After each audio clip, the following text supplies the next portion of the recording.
Ang aga ni Noah Nakita ko siya kaalis lang. Nagpunta na naman pala siya dito sa clinic. At Stella, nandiyan ka na pala. Ikaw rin, ang aga mo, himala, di kaya tinanghali ngayon. Nagising kasi ako ng maaga dahil tinawagan ako ng asawa mo. Hinahanap ka niya sa akin. Hindi ka raw umuwi kagabi. Talaga? May pinuntahan lang ako eh. Hindi na ako nakapagsabi sa kanya kasi... Saan, Elise? Saan ka galing kagabi at hindi mo man lang nagawang mag-text para magpaalam sa asawa mo? Alam mong sasampa na ulit siya ng barko next week. Teka, ano ka ba Stella? Bakit ba ganyan ang tono mo? Daig mo pa si mami ko mang-interrogate eh. Nagpunta lang naman ako sa Laguna dahil nakipag-meet ako sa supplier. Para dun sa new tools na kailangan natin dito sa clinic. Tapos hindi ko na malayang naiwan ko pala yung cellphone ko dito sa office kaya di ko na nakontak si Manuel. Isa pa palagi rin naman siyang busy. I didn't expect na hanapin niya ako sa iyo. Inaasahan mo bang maniniwala ako sa palusot mong yan? Ha? Tinawagan ako ni Mr. Arevalo ng isang araw. Sinabi niya sa akin na nakapag-usap na daw kayo at okay ng deal. Kaya i-deliver na lang daw nila dito mismo sa clinic natin yung mga in-order nating tools. So, sinong kausap mo sa Laguna? Sinong kasama mo doon? Stella, kasi... Sorry, Elise. Pero hindi ko kayang itolerate tong ginagawa mo. Hindi tamang lokohin mo si Manuel. Kahit pa may tampuhan kayo ngayon. Wala akong alam sa sinasabi mo, Stella. Kung ayaw mo na sa kanya, makipaghiwalay ka na. Mamili ka kung sino sa kanila ni Noah ang mas gusto mo. Elise, alam mo kung anong nangyari sa mami ko nung naging kerida siya, di ba? Yung asawa ng naging kabit ni mami noon, kalugar yun ni Manuel. Stella, hanggang ngayon ba naniniwala ka pa rin kinulam ang mami mo? At anong gusto mong sabihin? Nakukulami din ako ni Manuel? My gosh! Hindi yun ang point, Elise. Malaking pagkakamali itong ginagawa mo. Sinasabi ko to sa iyo bilang kaibigan. Ayokong magsisi ka sa huli. Kaya tumigil ka na ngayon pa lang. Matakot ka sa karma, Elise.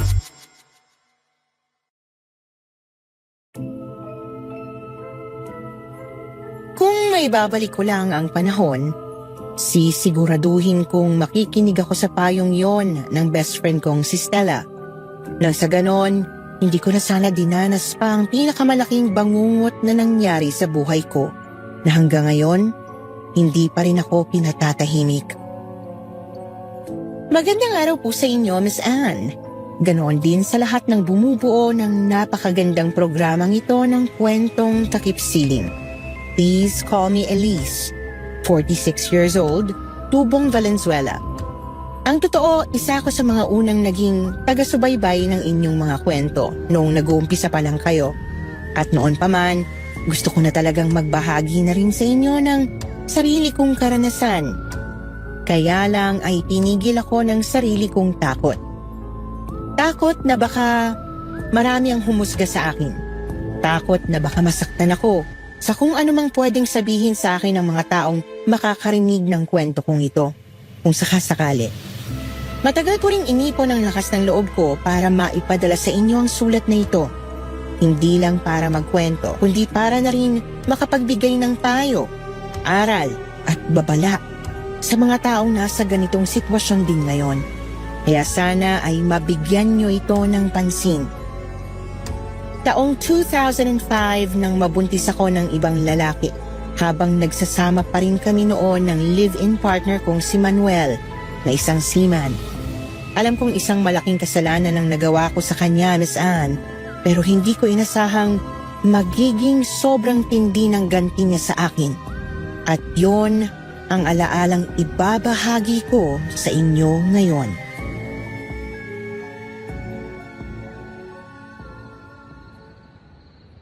Umamin ka, Elise. Sino?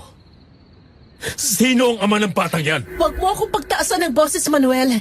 Hindi lang ako may kasalanan kung bakit tumantong sa ganitong relasyon natin.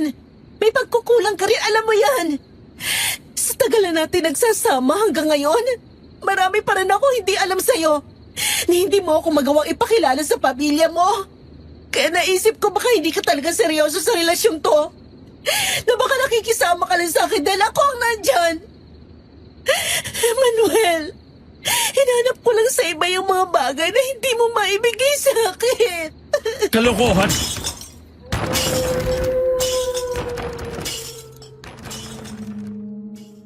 Para akong binuhusan bigla ng malamig na tubig matapos kong makita sa unang pagkakataon kung paanong magalit si Manuel.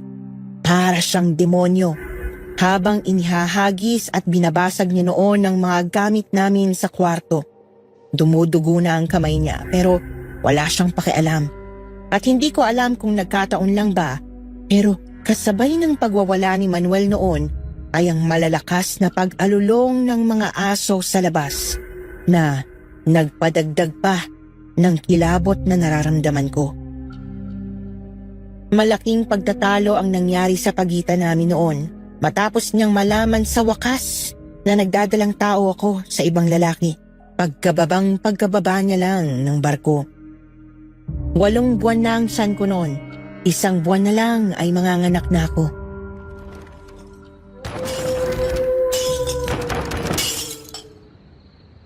Ang ibig mong sabihin? Bago pa ako sumampa ng barko, 6 na buwan nang nakalipas. Buntis ka na sa ibang lalaki. Bakit, Elise? Minahal naman kita, hindi ba? Mahal na mahal kita, kaya bakit kinuha mo sa akin to? Mahal din kita, Manuel. At mahal pa rin kita. Nagawa ko lang naman to dahil sa mga pagkukulang mo sa akin eh. Ganun ba talaga kahalaga sa'yo? Na makilala ang pamilyang tinakasan ko na noon? Yun ang dahilan kaya mo ako niloko? Oo, Manuel. Yun nga. Gusto ko lang naman na maramdaman kong bahagi na talaga ako ng pamilya mo. Kung ganun.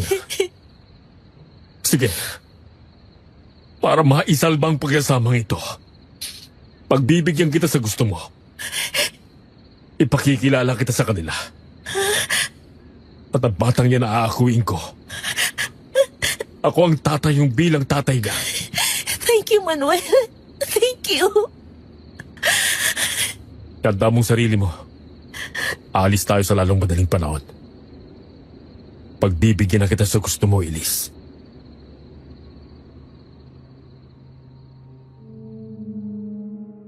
Dahil sa naging pagtatalo namin ay nagdesisyon siyang mag-book ng tiket pauwi sa kanilang probinsya upang ipakilala ko sa pamilya niya. Kahit na ang totoo, palusot ko lang naman yon sa kanya. Miss Anne, mahal ko naman si Manuel noon. Alam ko sa sarili ko na ng mga panahong yon ay siya talaga ang gusto kong maging asawa. Habang si Noah, nakababata at may tuturing kong childhood sweetheart, ay pinatulan ko lang naman dahil sa thrill na nararamdaman ko sa pakikipagrelasyon ko sa kanya. Gaano man ito kapangit pakinggan pero gusto ko lang talagang tumikim ng ibang putahe noon at si Noah ang naging pantanggal umay ko sa boring na relasyon namin ni Manuel. Pero hanggang doon lang yon.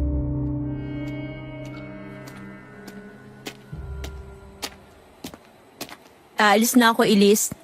Nasa table mo yung resignation letter ko. Basahin mo na lang. Wait, Stella. Ano pa, Elise? May sasabihin ka pa ba? Hindi mo naman kailangang umalis, Stella. Alam ko na ngayon na nagkamali ako kaya nga tinapos ko ng relasyon namin ni Noah. Eh, ano ngayon? Matagal ko nang sinabi sa'yong itigil mo na ang pakikipagrelasyon sa kanya. Pero hindi ka nakinig. Hinintay mo pa talagang mabuntis ka niya at mahuli ka ni Manuel bago ka natauhan. Stella naman, inaayos na namin ni Manuel ang relasyon namin ngayon. Ang totoo niyan, finally, nag-decide siyang ipakilala ko sa family niya. Bukas na bukas din, pabiyahe kami pauwi sa probinsya nila.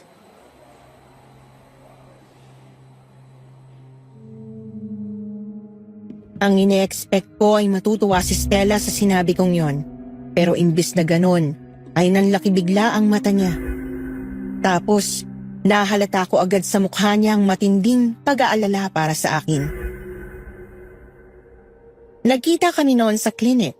Matapos akong tawagan ng isa sa mga staff namin, sinabing naroon si Stella. Ilang buwan na rin kasi niya akong hindi kinikibo noon, kaya nagmadali akong puntahan siya.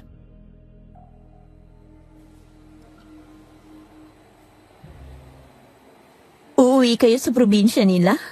Stella, alam ko kung anong iniisip mo. Ano ka pa? Hindi ako matutulad sa mami mo. Hindi ganun si Manuel. Handa nga siyang patawarin ako at akuin si baby para maayos ang relasyon namin. Pero Elise, Alam kong malaki naging trauma mo sa probinsyang yon dahil sa mga sinabit itinatak sa'yo ng albularyong tumingin sa mami mo. Pero sasabihin ko ulit sa'yo, Stella, walang basihan ang mga yon. Hindi totoo ang mga mangkukulam, kulto, aswang, o kung ano-ano pang kababalagang iniisip mo. Katang-isip lang yon. hindi ko lang maiwasang mag-alala. Lalo na sa sitwasyon mo ngayon. Parang hindi magandang kutob ko sa pag-uwi niyong yan eh. Hindi ba sabi ni Manuel noon, tinakasan niya raw ang pamilya niya? Pero ayaw niya namang sabihin kung bakit. Alam mo, napaparanoid ka lang. Magiging okay ako, kami ni baby. Kaya please, huwag ka na mag-resign, okay? Kanino ko iwan tong clinic kung aalis ka? Ano pa nga bang magagawa ko? Hindi naman kita matitiis kahit na naiinis ako sa'yo. Huwag ka na magalit sa akin, ha? Bati na tayo. Promise, di ko na uulitin yun. Abay dapat lang. Gingit ka dun ah. Promise. Ay, nako, payakap nga sa best friend kong maharot. Grabe siya, oh.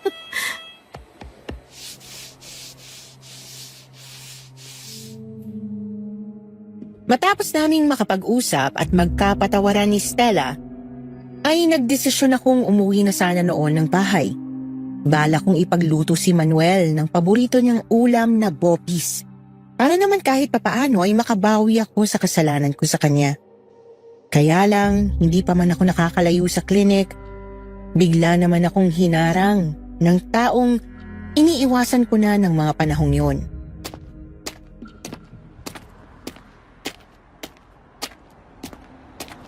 Anong ginagawa mo rito, Noah? Di ba sabi ko naman sa'yo, huwag mo na akong pupuntahan, tapos na tayo. Anak ko ang batang dinadala mo, Elise. Paano ko magagawang basta nalang kalimutan yon? Noah, please. Aakuin ni Manuel ang baby ko. Babait na tao si Manuel, kaya sigurado ako magiging maayos kami sa kanya. Magiging pamilya na kami, kaya nakikiusap ako sa'yo, layuan mo na ako. Paano ka nakakasiguradong matino ang lalaking yon? 3 taon pa lang kayong magkakilala, Elise. Hindi mo pa alam ang lahat sa kanya.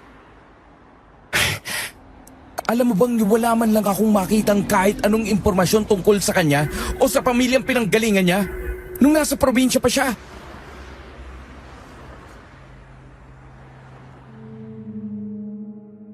Nanlaki ang mga mata ko sa sinabi ni Noah. Bigla ko na lang siyang nasampal dahil doon.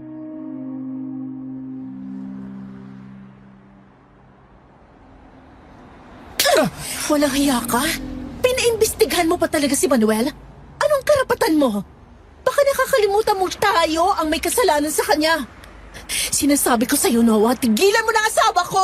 Hindi pa kayo kasal, Elise. Hindi pa kayo mag-asawa. Pwede ko pa kayong mabawi ng anak ko.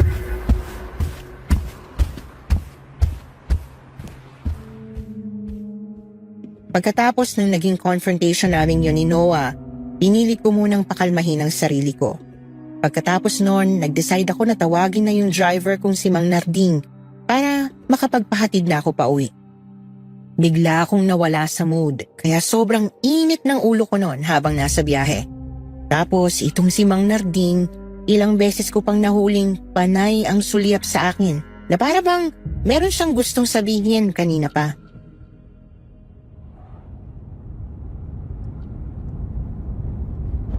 Mang Narding, kung may gusto ko kayong sabihin, magsalita ka na. Naiirita ho ako dyan sa mga pagsulyap-sulyap nyo kanina pa eh.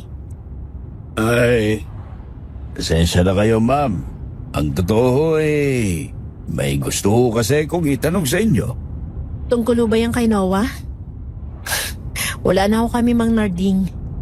Ano ang relasyon na mamagitan sa amin, tinapos ko na ho yun. Kaya sana ho, Huwag na makarating pa kay Manuel yung nangyari kanina. Ay, hindi naman ho tungkol doon ang gusto kong itanong, ma'am. Ano ho yun?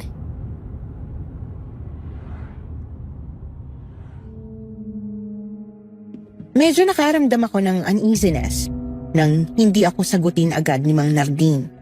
Halatang tinatansya niya kung sasabihin ba niya sa akin ang nasa isip niya o hindi. Kumamot pa siya noon sa batok niya, kaya lalo akong nairita.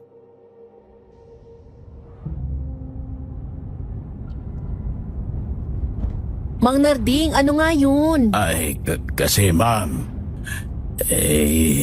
itatanong ko lang ho sana kung meron ba kayong alagang mabagis na hayop dun sa may bodega sa likod bahay?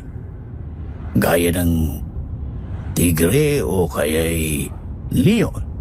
Tigre? Leon? Bakit naman ako mag-aalaga ng ganon, Mang Narding? Ang liit-liit ang bodega natin Kasi ho ma'am, kagabi, hindi ako makatulog.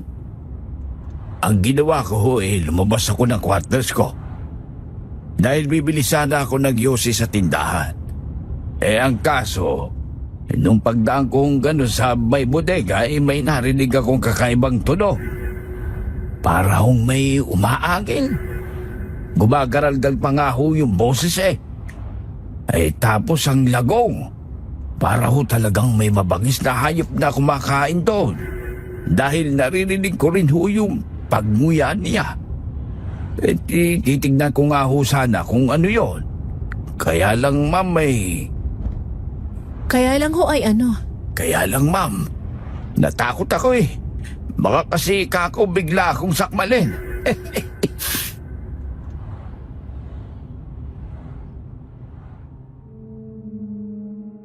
Talagang umikot yung mata ko noon sa sobrang pagkairita sa huling sinabi ni Mang Narding.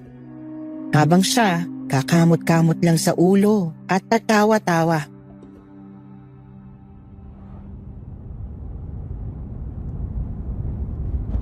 Mang Narding, ano ka ba naman? Paano nga kung meron nga talaga nakapasok ng kung anong hayop doon sa bodega? Ba't di nyo malang tiningnan? Ma'am, tinignan ko naman kanina Tapos yon. Mukhang meron nga hong mabangis na hayop doon kagabi. Nakita ko ho kasi yung asong galado sa kalye natin. Nakahandusay doon sa bodega, ma'am. Patay na ho. Ano? Oho, ma'am. Ang dami nga hong bahid ng dugo sa sahig Kaya lang ho, nagtataka ho ako. Kasi ang linis ng pagkakasimot ng laman ng aso. Talagang buto na lang ho ang natira. Halatang sarap na sarap ho yung kumain. Pero yung balat at balahibo, buong-buo pa. Ngayon lang ho ako naka-encounter ng gano'n na mabangis na hayop. Ganong kalinis kumain parang tao. Diyos ko po, Mang Narding. Bakit di mo malang sinabi agad sa amin yan? Alam na ba ni Manuel ang tungkol dyan? Saka nasa na ho yung bangkay ng aso? Ay nalinis ko na ho, ma'am. Balak ko ho, ilibing ko na lang doon sa may bakanting lote. Malapit sa atin. Mamaya ho pag-uwi. Nandyan lang naman po sa may trunk yung aso Binalot ko na ho sa sako. Oh my gosh, Mang Narding!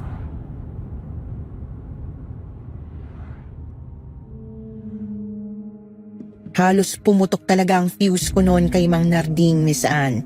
Samantalang siya parang amazed na amazed pa tungkol sa ikinukwento niya. Sa sobrang inis ko, sinabi ko na lang sa kanya na ibaba na lang ako ng sasakyan noon. Tapos, inutusan ko siyang dumiretso na doon sa bakanting lote para mailibing na yung aso.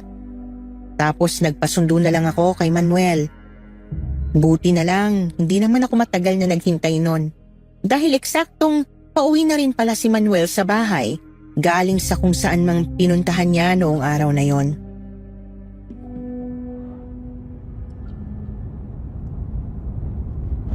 Mabangis na hayop? Paano naman makakapasok yun sa bodega natin? Hindi naman yun masyado binubuksan. Iyon nga yung pinagtataka ko, Han. Kaya nga hindi rin ako sure kung talagang mabangis na hayop nga yung pumasok. Kanina ko pa rin yan iniisip Masyado ka lang nagpapaniwala kay Mang Narding. Alam mo naman ang ugali nun, di ba? Masyadong chismosong matandang yun. Baka gumagawa lang yun ng kwento. Ewan ko ba, Han? Bakit naman kasi siya gagawa ng ganong klaseng kwento kung hindi naman pala totoo? Wala naman siya mapapala.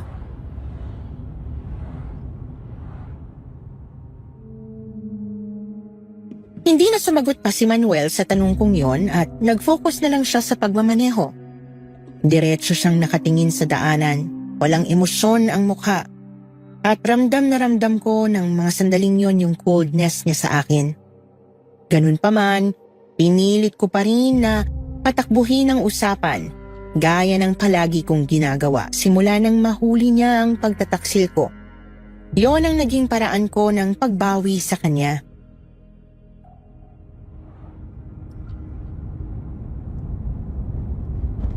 Ikaw, Han. Di mo ko tinabihan kagabi. Saan ka natulog? Sa kabilang kwarto. Gabi na rin kasi akong umuwi. Lasing na lasing ako. Kaya hindi ko namalayan sa kabilang kwarto pala ako pumasok. Ganun ba? Wala ka man lang bang napansin nung dumaan ka sa labas? Wala ka narinig? Wala. Lasing na ako, diba? Oo nga. Anyway, na malengke nga pala ako, Han. Pagluluto kita ng bopis. Favorite mo yun, di ba? Magluluto ka? Wag na. Aalis ulit ako eh. Pakagabi na akong umuwi. Saan ka na naman ba pupunta?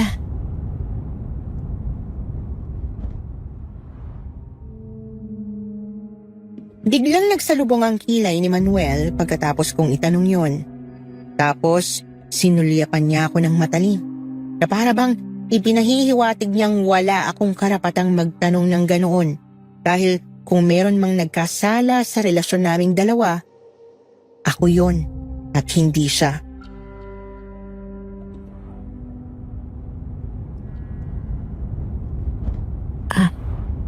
Sorry. Kayos ka na ng gamit mo.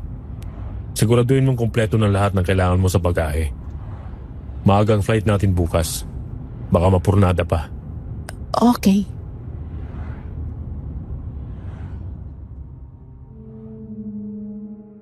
Ramdam na ramdam ko ang biglang pagbabago ng pakikitungo sa akin ni Manuel. Para bang bigla na lang siyang naging ibang tao. Bago nangyari ang lahat ng nangyari kami ni Manuel, sobrang mahal namin ng isa't isa. Alagang-alaga niya ako at halos prinsesa kong ituring niya noon. Kaya sobrang sakit para sa akin na bigla na lang yung nawala. Pero alam kong iniisip niyong kasalanan ko naman kung bakit siya nagkaganon. Na deserve ko kung tratuhin ng ganon pagkatapos ng ginawa ko. At tama naman kayo doon. Umuwi kaming dalawa na hindi na ulit nag-iinikan pa sa sasakyan. Hindi ko na rin pinilit pang makipagkwentuhan kay Manuel gaya ng dati dahil baka lalo lang siyang mainis sa akin. Pagpasok pa lang namin sa loob ng bahay, sinalubong na agad kami ni Mang Narding. May dala-dala siyang kahon sa kanang kamay niya na binalutan ng magandang gift wrapper at ribbon. Habang sa kabilang kamay niya naman ay may hawak siyang bulaklak. Kinabahan agad ako, lalo na nang makita kong tumalim na naman ang titig sa akin ni Manuel.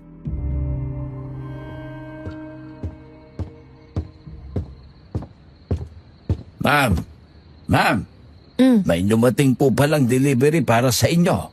Kanino daw yung galing, Mang Narding? Wala hong nakalagay eh. Basta ang sabi nung nag-deliver ay para daw ho sa inyo. Ito. Tapon nyo na lang ho yan. Sa susunod ho, huwag na kayong basta tatanggap ng regalo kung kani-kanino. Ay, sayang naman ho ito, ma'am. Pakilagay na lang ho yan sa kwarto, Mang Narding. Hindi dapat sinasayang ang grasya. Manuel, Huwag ka na umarte. Tanggapin mo na. Hayaan mong sulitin na ng lalaki mo ang panahon niya. Dahil malapit ka na niyang hindi makita. Ilalayo na kita rito.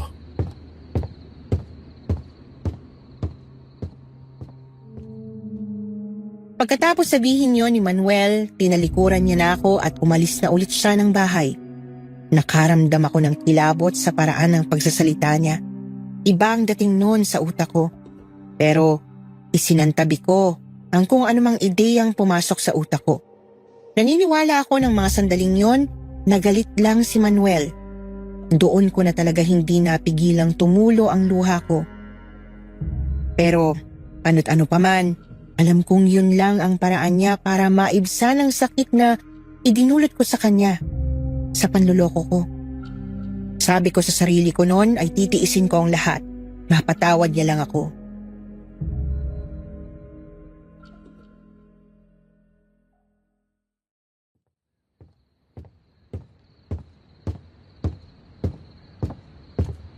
Mang Narding, pakisara na lang ho ng gate kapag dumating na si Manuel ha. Matutulog na ho kasi ako. Ako ay naisara ko na ho ang gate, ma'am.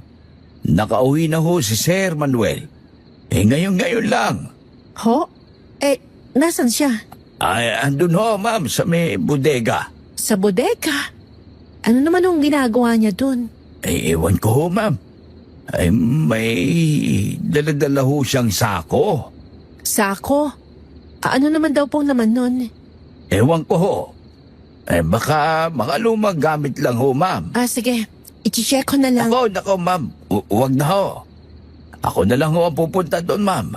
Di ba ho may lakad kayo bukas? Tsaka, ayaw ho kasing magpa-istorbo ni sir. Baka maghalit lang po uli yun sa inyo. Narinig mo kami nagtatalo kanina? Oo, ma'am. Ayaw nyo na ho, ma'am. Ako na po ang bahala doon.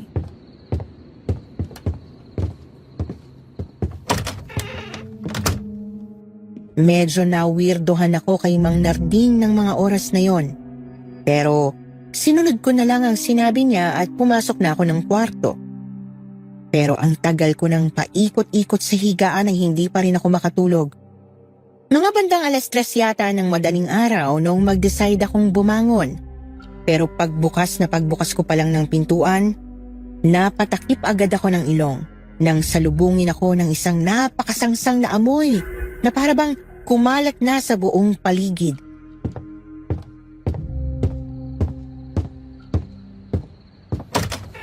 Manuel? Oh, bakit gising ka pa? Hindi ba't sinabi ko sa'yo matulog ka na? Dahil maaga pa tayo bukas. Teka, Manuel. Bakit ang daming dugo dyan sa damit at kamay mo? Anong nangyari sa'yo? Wala to. Nahiwa lang ako ng kutsilyo. Nahiwa ng kutsilyo? Bakit? Ano bang ginagawa mo? Hating gabi na. Masyado ka namang mausisa. Bumalik ka na nga lang sa loob at matulog ka na. Sir. Ayos na ho yung pinasalang yung karne. Kumukulo na po. Ganun ba? Ayos, mabuti naman. Sige, ako lang bahala doon. Iwan mo na yon at matulog ka na rin, Mang Narding. Sige po, sir. Nagluluto ka? Oo, nagugutom ako. Hindi pa ako kumakain buong araw. Sana nagpa-deliver ka na lang. Gabing-gabi na eh. Ayoko ng mga pagkain sa fast food. Gusto kong kumain ng sariwang karne. Yun ang masarap. Di ka naman masyadong kumakain ng karne dati ha. Bakit bang dami mong tanong? Yun ang gusto kong kainin ngayon eh.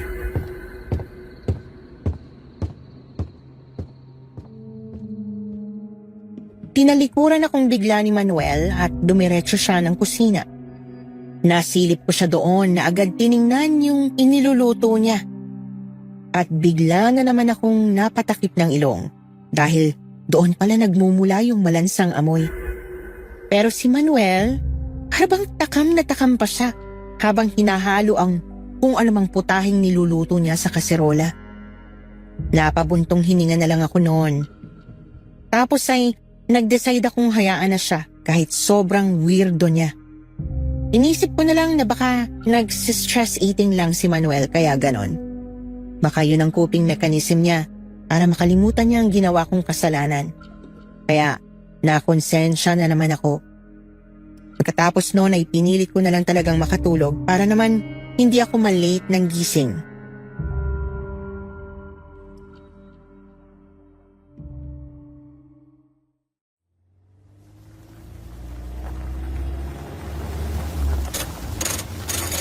Sigurado ba kayong dito na kayo bababa, sir, ma'am? Dito na nga humanong.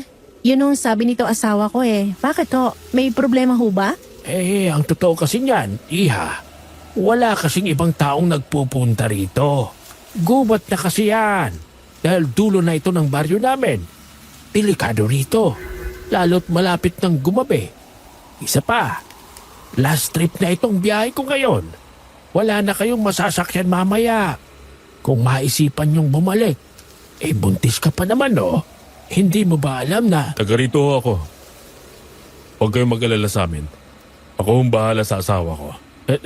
Taga rito ka? Sige. Bumaba na kayo.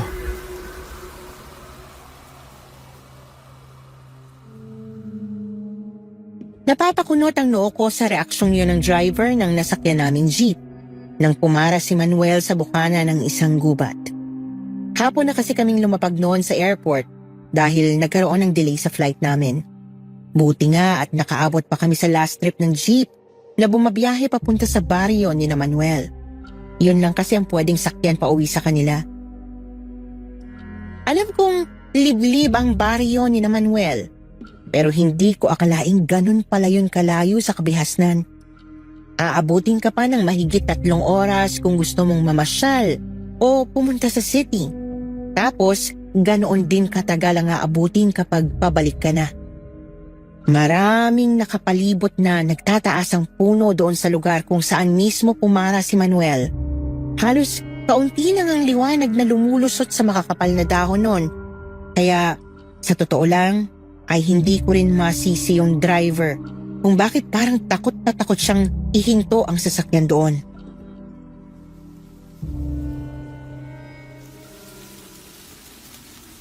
Natakot mo yata si Manong, Han.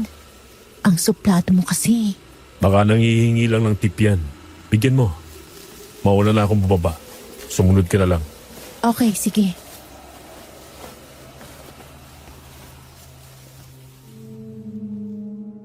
Nauna ngang bumaba ng jeep si Manuel. Dala ang mga bagahe namin. Nakita ko pang sinundan siya ng tingin ng halos lahat ng pasaherong kasama namin sa loob ng jeep. Ganoon din ang driver na nakatingin sa kanya sa rear view mirror. Hindi ko na lang pinansin yon at nagbadali na akong kumuha ng pera sa pitaka. Humugot ako doon ng 500 at iniabot ko yon kay Manong.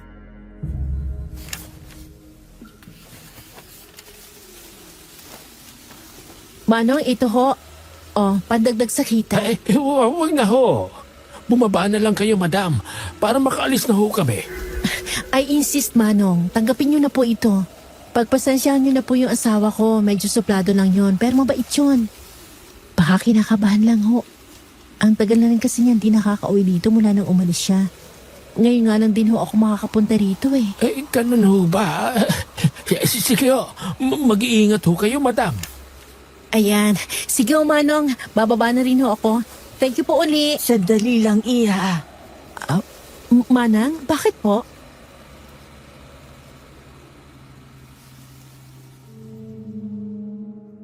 Pababa na sana ako noon nang bigla na lang akong hawakan ng isang matandang babae sa braso. Napalingon ako agad sa kanya noon at nakita kong may iniabot siya sa akin ng patago. Nanginginig-nginig pa ang kamay ni Manang kaya lalo akong nagtaka.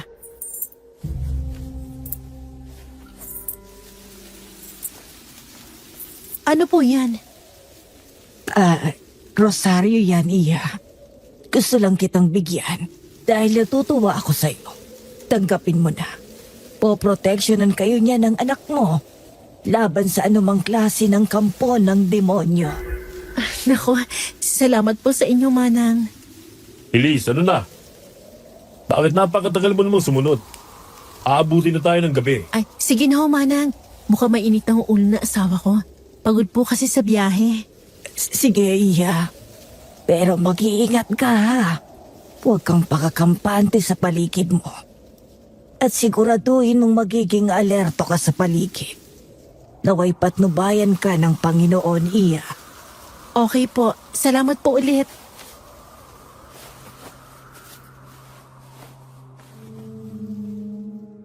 Talagang lalong nagsalubong ang kilay ko nang makita ko na nag-antanda si Manang bago niya binitiwan ang braso ko na para bang ipinagdarasal ako.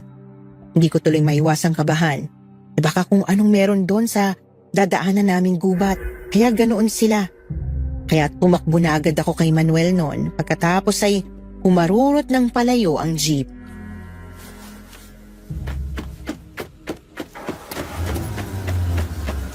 Han, sorry medyo natagalan. Hindi kasi tinanggap ni Manong agad yung tip na binibigay ko kaya nag-insist pa ako. Sabi pala niya at ang isa pang matandang pasahero, mag-iingat daw tayo dito. Han, bakit pa parang takot na takot sila? Baka naman may mga nagtatagong kawatan o kaya rebelde dito sa gubat Huwag mong intindihin ang mga chismosong yon. Mga naniniwala lang sila sa imbentong kwento ng kung sino tungkol sa pamilya ko. Kaya takot sila sa lugar na to. Kwento? Ano namang kwento? Mamaya malalaman mo kapag nakita mo ng mga kamag-anak ko. Halika na. Saan ba yung inyo? Di ba na ba tayo sasakay ng tricycle o para makarating doon? Medyo nahirapan kasi ako maglakad, Manuel. Malaki na kasi itong tiyan ko Kung ayaw mo maglakad, maiwang ka rito. Walang ibang paraan para makarating sa amin. Hindi basta-basta nagpapasok ng daya ang pamilya ko. Eto na nga. Sabi ko nga, maglalakad na ako.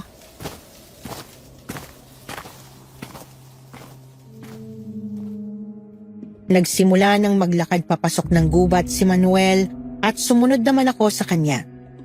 Halos wala akong makita sa paligid kundi puro mga puno at halaman. Mabato at matarik yung dinadaanan namin dahil medyo paakyat pala yon. Ilang minuto rin kaming naglakad, paikot-ikot sa gubat. Gusto ko na ngang itanong kay Manuel noon kung naliligaw na ba kami. Kasi kung hindi mo alam ang lugar na yon, tsak na maliligaw ka talaga. Dahil para yung maze na ang hirap-hirap tahakin.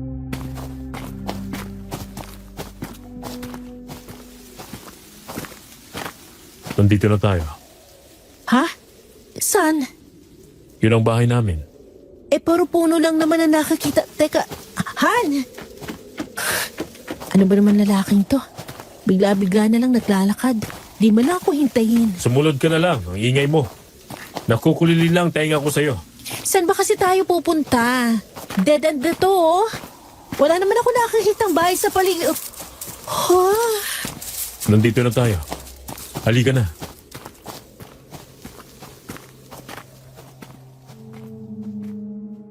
Napanganga talaga ako nang hawiin bigla ni Manuel yung makapal na halaman sa harapan namin. Tapos ay tumambad sa akin yung isang mataas na bakod na gawa sa bakal at yero. Magtatanong pa sana ulit ako kay Manuel pero inunahan niya na ako sa pamamagitan ng pagtulak sa isang bahagi ng bakod para bumukas yun.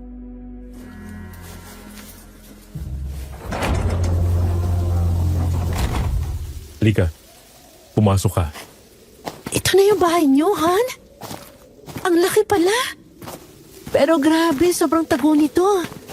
Di mo akalain may bahay na nakatayo rito sa kaloob-looban ng gubat? Maraming nagpupuntang masasamang loob dito noon. Kaya nagdesisyon ng lolo ko na gawing tago ang teritoryo namin. Kaya pala. Manuel?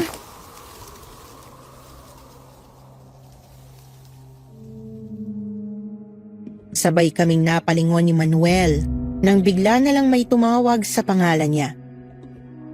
At gano'n na lang ang gulat ko nang makita ko sa di kalayuan ng isang babaeng may kakaibang itsura. Isang babaeng kuba na ang kaliwang bahagi ng mukha hanggang sa leeg nito ay animo na lusaw. Kulay puti na lang din ang makikita sa kaliwang mata niya. Nakakala mo'y nabura na yung kulay itim.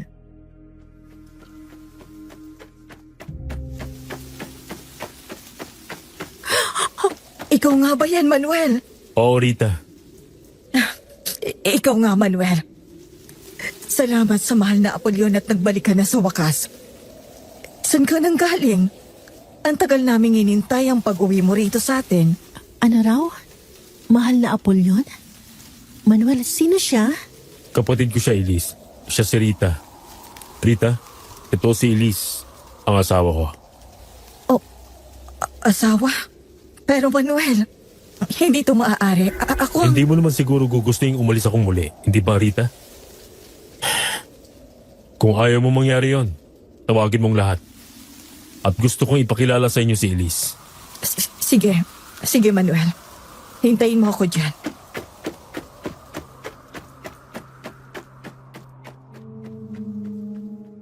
Bigla na lang nagtatakbo palayo yung babaeng tinawag ni Manuel bilang Rita.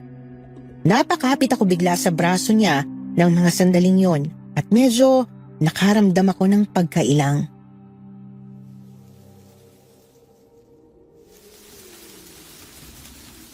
Mukha hindi yata natuwa ang kapatid mong nag-uwi ka bigla ng babae dito, Han. Ikaw naman ang may gusto nito, hindi ba? Kaya nga sinabi ko sa iyong ihanda mo ang sarili mo. Nandito naman na tayo eh. Harapin na rin natin. Mukhang miss na miss ka na rin naman nila eh. Totoo nga ang sinabi ni Rita. Nagbalik ka na nga, Manuel. At may kasama ka. Nasa loob na ba ang lahat, Nanang? Oo, Manuel. Pumasok tayo. At ipakikilala ko siya sa inyo. Halika na, Elise.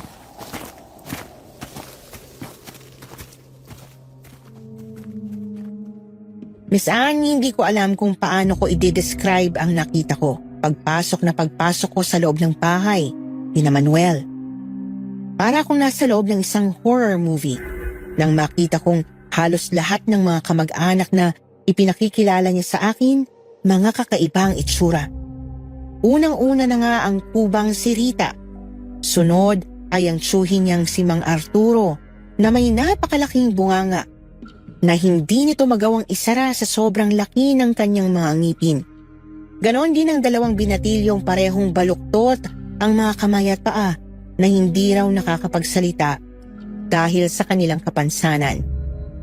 At si Nana Caridad na bagamat siyang nag-iisang mukhang normal sa kanilang pamilya bukod kay Manuel, ay siya namang may pinaka-nakakatakot na aura dahil sa masamang tinging ipinupukol niya sa akin mula nang makita niya kami.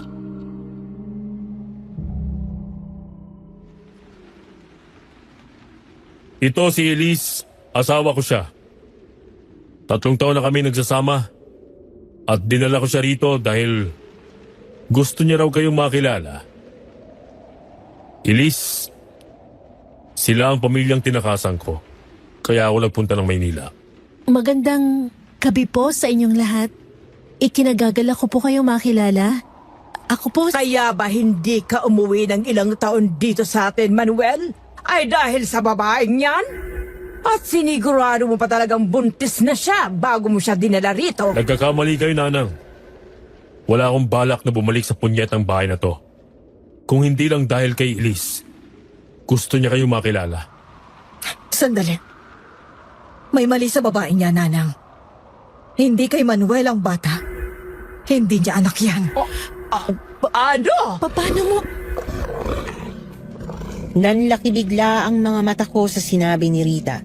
Halos manigas ako noon sa kinatatayuan ko. Lalo na nang marinig kong umangil si Mang Arturo sa kabilang gilid ko. Halatang nagalit sila. Pero biglang hinawakan ni Manuel ang kamay ko at pinisil yon.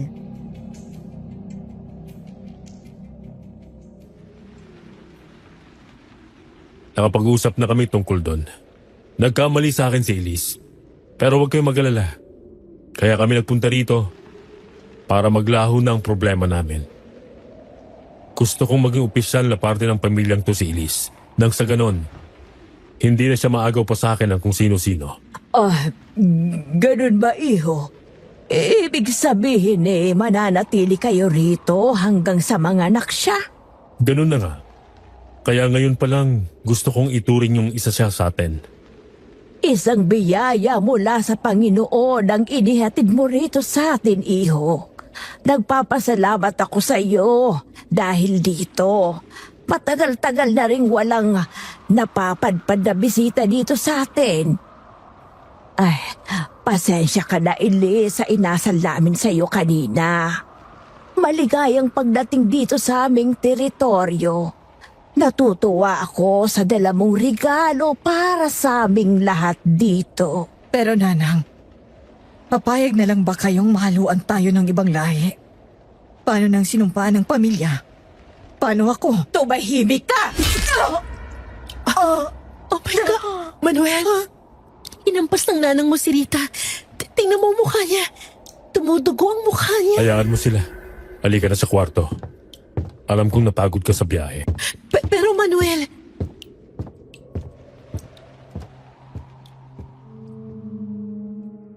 Hindi na lang ako nag-react pa nang pukulan na naman ako ni Manuel ng tingin. Ganon pa man, hindi niya binitiwan ang kamay ko. Sa totoo lang, Miss Anne, kabadong-kabado na ako ng mga sandaling yon. Hindi naman sa pagmamaselan, pero parang kadarating pa lang namin, gusto ko na agad siyang ayaing umuwi. Bigla ako nagsisi na pinilit ko siyang ipakilala ako sa pamilya niya. Hindi ko akalaing ganito ang aabutan ko sa kanila at mas lalong hindi ko inasahan ang itsura ng mga kamag-anak ni Manuel. Sino mag-iisip ng ganoon samantalang magandang lalaki naman siya? Ngayon, alam ko na kung bakit parang pinatatakutan sila ng ibang tao.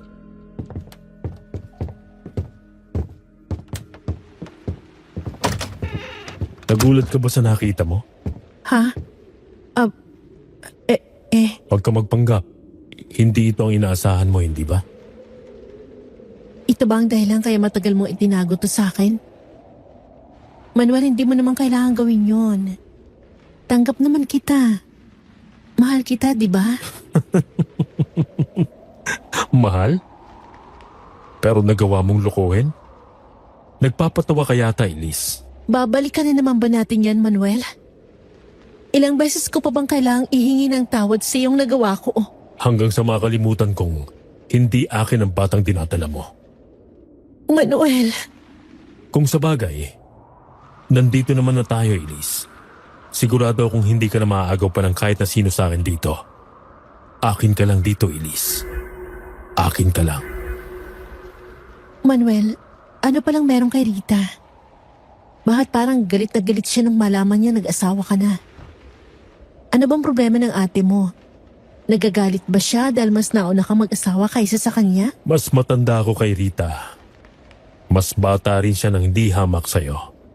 19 anyos pa lang ang kapatid kong yun. Ano? Hindi tugma ang itsura at boses sa edad niya. Dahil sa kapansanang meron siya simula nang siya'y ipanganak. Huwag ka na magtaka. Nagmana rin kasi siya sa tatay niyang si Arturo. Ha? Tatay niya si Mang Arturo? Akala ko ba tiyuhin niyo yun? Alam mo, medyo magulo ang family tree niyo, ha? Paliwanag mo nga sa akin ng maayos. Huwag mo nang intindihin ang mga bagay na yun, Elise. Hindi rin naman tayo magtatagal dito. Oras na maayos na natin ang problema, babalik na ulit tayo ng Maynila. At magsasama ulit tayo doon ng masaya. Kaya, halika na. Tabihan mo ako rito sa kama.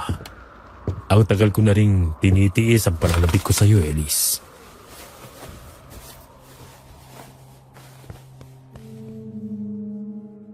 Kapag iniisip ko ngayon ang pag-uusap namin yon ni Manuel, hindi ko alam kung paraan niya lang ba yon para ma-distract ako. At nang makalimutan ko ang mga tanong na naglalaro sa utak ko, o talagang sincere siya sa sinabi niya. Pero nang mga sandaling yon ay nakaramdam ako ng saya. Nang muli kong matikman ang yakap at pagmamahal niya. Kaya naman hindi na ako umangal. Kahit na ang totoo ay may nararamdaman akong kakaiba sa mga yakap at halik ni Manuel ng mga oras na yon. Mas pinili kong magpakahulog na lamang sa pag-asang muli kaming babalik sa dati naming pagsasama.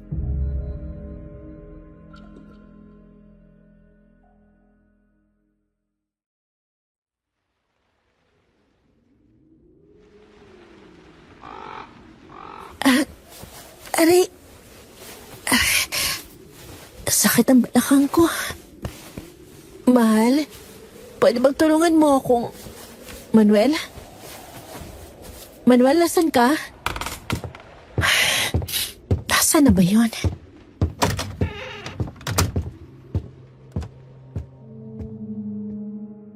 Hating gabi ng araw ding yon ay nagising ako ng bandang madaling araw na mag-isa na lang ako sa higaan.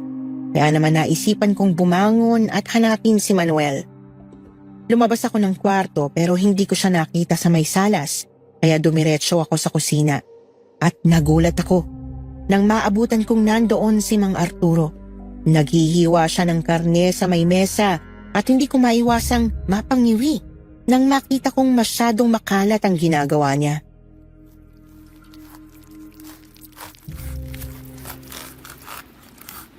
Mang Arturo, kayo po pala. Pasensya na, hinahanap ko po kasi si... Wala rito si Manuel. Nangangaso siya sa gubat. Hintayin mo na lang at babalik din yon. Nangangaso ho? Hating gabi na ho Ganun talaga rito ha. Malayo kami sa bayan. Kaya kung hindi ka mangangaso, siguradong wala kang kakainin. Ano ho bang mga hayop ang meron din sa gubat? Meron pa po ba mga baboy ramo dito sa inyo? Alam ko kasi, bihira na lang mga lugar na may matatagpo ang ganun Baboy ramo. Ay, kayo talaga mga taga-syudad Bakit po? Ano po bang hayop yung kinakatay nyo? Masyado po mapulang karne. Baka po ba yan? Alam mo, Iha, talagang pinatatawa mo ko. Ano po ba nakakatawa sa sinabi ko? Huwag mong masyadong pinapansin niyang si tatay. Hindi kasi yan sanay na makipag-usap sa ibang tao. Pauwi na si Manuel. Sinamahan niya lang akong magpahangin sa labas. Nagkwentuhan na rin dahil matagal din kaming nawalay sa isa't isa. Ang mabuti pa, bumalik ka na sa kwarto mo. Ganun ba? Sige, doon ko na lang siya hihintayin.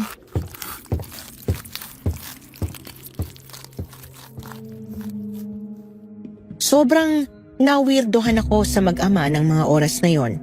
Pero minabuti ko na lang na sumunod sa sinabi ni Rita, lalo na at ramdam kong hindi niya gusto ang presensya ko. Maglalakad na sana ako noon palabas ng kusina nang madaanan ko yung basurahan sa tabi ng pinto.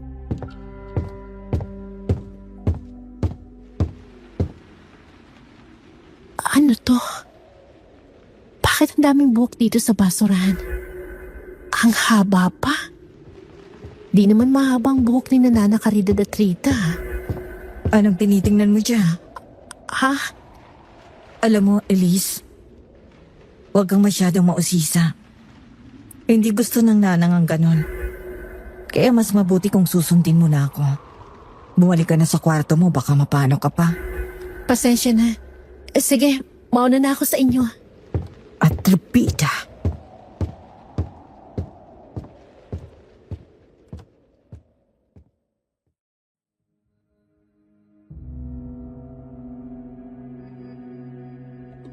Hindi ko na lang pinansin noon ang kawirdohan ng mga kamag-anak ni Manuel dahil ang katwiran ko, nandun lang naman ako para makilala sila. Sa totoo lang ay hindi rin naman ako nag-e-expect sa mga ugali nila dahil hindi naman siguro sila iiwan ni Manuel noon kung wala silang problema. Hanggang sa halos lumipas na ang 2 linggo mula nang umuwi kami ni Manuel sa kanila. Sa totoo lang, nagtitiis lang ako noon sa pakikisama sa pamilya niya dahil gusto kong makabawi kay Manuel. Pero habang tumatagal kami doon, ay nakikita kong hindi pala talaga normal ang kanilang pamilya. Malupit si Nana Caridad sa lahat, liban kay Manuel at sa akin. Brutal at mapanakit ang pamamalakad niya bilang siya ang tumatayong puno ng pamilya. Madalas ay nagkakaroon ng injury ang bawat isa sa kanila dahil sa mga hampas, palo, suntok at sipang tinatamo nila mula sa matanda na nakapagtatakang malakas pa rin sa kabila ng edad nito. Hindi rin sila malinis sa bahay. Naalala kong halos araw-araw, tinitiis kong wag masuka sa tuwing kakain ako kasabay nila dahil hindi maganda sa mata ang itsura ng kanilang pagkain. Makalat, marumi, nakakadiri.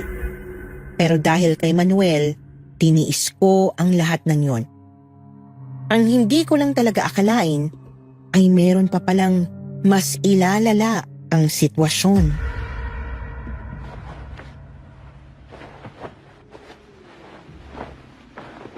Bitiwan mo ko, hindi ikaw ang gusto ko makatabi ngayon. Hindi ikaw! At sinong gusto mo? Si Manuel? Huwag kang umasa sa kanya, Rita. Hindi ka kailanman gugustuhin ang lalaking yon dahil sa itsura mo. Tayo lang ang babagay, kaya wag ka nang umangal. Bitiwan mo ako, ano ba?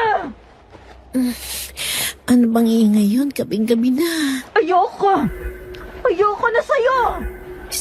Si Rita yun ah. Huwag ka na sabing pumalag. Gagawin ko ang gusto kong gawin sa'yo. Manuel, gising. Si Rita, mukhang may ginagawang masama sa kanyang tatay niya. Manuel naman eh. Kailan ka pa naging tulog mantika? Ay, ako na nga lang. Gusto mo ito, hindi ba, Rita? Isipin mo na lang. Ako siya. Ano ang nangyayari dito? Ha? Diyos ko po. Anong ginagawa niyo? Bakit kayo? Diyos ko, mag-ama kayo, hindi ba?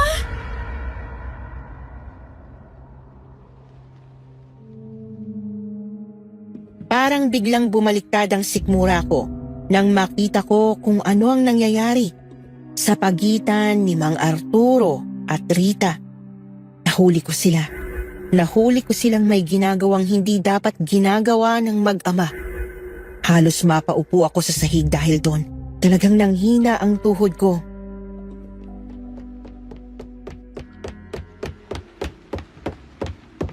Elise, anong nangyayari dito? Manuel, ang tiyuhin mo at si Rita, magkarelasyon sila. Tumayo ka dyan, Elise. Bumalik na tayo sa kwarto. Hayaan mo sila. Ano? Pero, Manuel, teka. Dito lang tayo sa kwarto, Elise. Kalimutan mo lang nakita mo at matulog ulit tayo. Halika na. Sandali lang, Manuel. Bakit ganyan ka lang kakalmado, ha? Teka, may alam ka ba sa nangyayaring to? Manuel, ito bang dahilan kayo umalis ka rito sa inyo noon? Kaya pala galit na galit si Rita sa akin. Dahil gusto ka niya. Ikaw ang ini-expect niya maging asawa, hindi ang tatay niya. Oo, Elise. Oo. Pero ikaw naman ang may gustong umuwi tayo rito, hindi ba? Ginawa ko lang ang gusto mo. Para hindi mo ko iwan. Pero Manuel, hindi tama ginagawa nila. Kasalanan sa Diyos ito. Hindi sumasamba sa Diyos mo ang pamilya namin, Elise. Iba ang kinikilala naming Diyos. Isa pa, huwag kang magsalita na parang napakalinis mong babae, Elise. Noon hindi rin ako sang-ayon sa ganito. Pero ikaw ang nagbukas sa isip ko.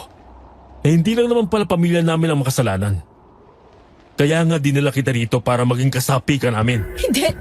Hindi Manuel, ayoko na rito. Umalis na tayo, ayoko na. Iuwi mo na ako sa Maynila. Hindi ko kinaya ang nalaman ko, Miss Anne. Dali-dali kong dinampot noon ang maleta ko para iligpit ang mga gamit namin.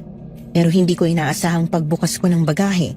Nakita ko doon yung regalong ipinadala ni Noah nung nasa Maynila pa kami. Aksidente ko pala yung naisama sa maleta noong nagmamadali na akong umalis. Pero sa totoo lang, nagpapasalamat ako't nangyari yon.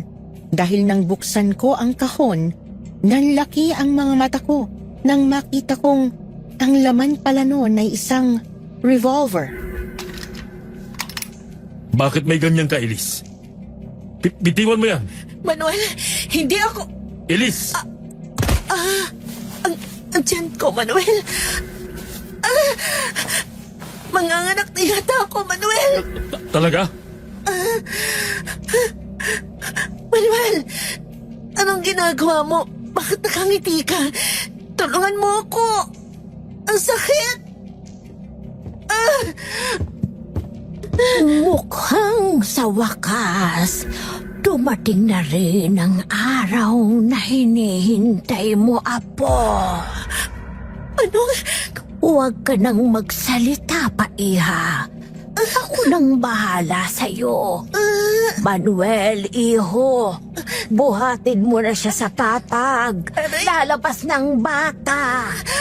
Sa wakas.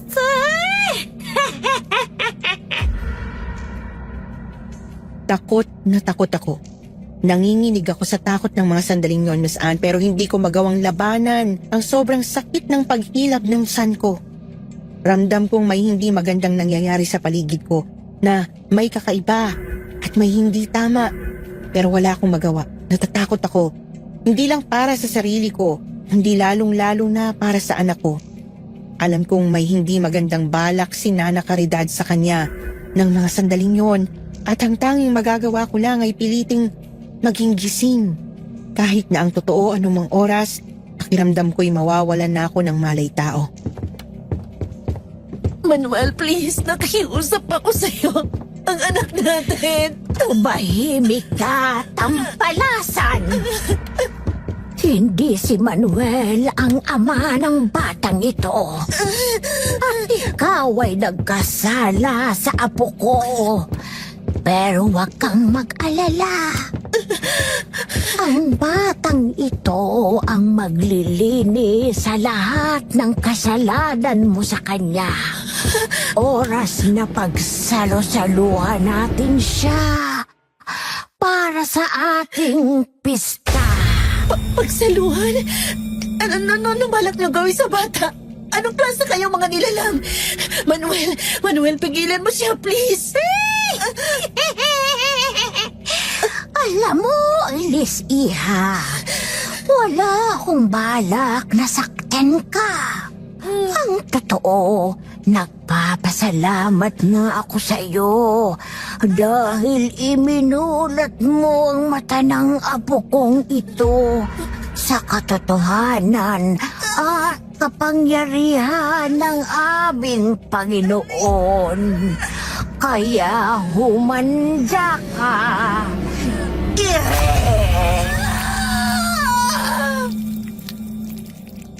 Inuunan ni Nana Caridad ang tiyan ko. At sa sobrang sakit ay napilitan akong sundin noon ang utos niya. Ilang malalakas na ire ang ginawa ko hanggang sa unti-unti ay nagdilim na ang paningin ko at tuluyan na akong nawala ng malay. Hindi ko alam kung gaano katagal ako nakatulog, pero laking pasasalamat ko na lang nang magising ako ulit. Nakita kong nililinis na ng matanda ang anak ko. Nang muli kong imulat ang mga mata ko, Miss Anne, nakalagay siya sa isang palanggana habang naglalaway si Nana Caridad at nakahanda sa paanan ko ang sangkalan at pantadtad na ikinatayo talaga noon ng balahibo ko. Paulit-ulit na isinisigaw ng utak ko na mga aswang ang pamilya ni Manuel. Diyos ko, tulungan po ninyo ang anak ko. Kahit ang anak ko lang po nakikiusap ako. Nanang, sandali. Oo, ay bakit iho? Huwag mong sabihing nagbago ang isip mo tungkol sa batang ito. Hindi. Pero ako na hong gagawa niyan. Ihanda niyo na ang kawa. Magpainit na kayo ng tubig. Yan ang gusto ko.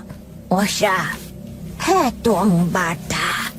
Bilisan mo riyan at pagbago ni Elise, kailangang makakain din siya ng luto ko upang manumbalik agad ang kanyang lakas. Maliwanag, yun ang kailangan at magiging isa na siya sa atin. Tatanggapin na siya ng aking Panginoon. Oras na matikman niya kung gaano kasarap ang karne ng tao. Lalong-lalo na't galing ito sa sarili niyang dugo at laman. Diyos ko, kung nananaginip ako pag-iusap po, gisingin niyo na ako. Elise, Manuel, please, umuwi na tayo. Bumalik na tayo sa Maynila kasama si baby. Please. Elise, kamukhang-kamukha mo siya. Manuel, nakikiusap ako sa'yo. Huwag mong gawin sa amin to. Kung hindi sana siya anak ng ibang lalaki, Elise. Magiging masayang-masaya sana ako ngayon.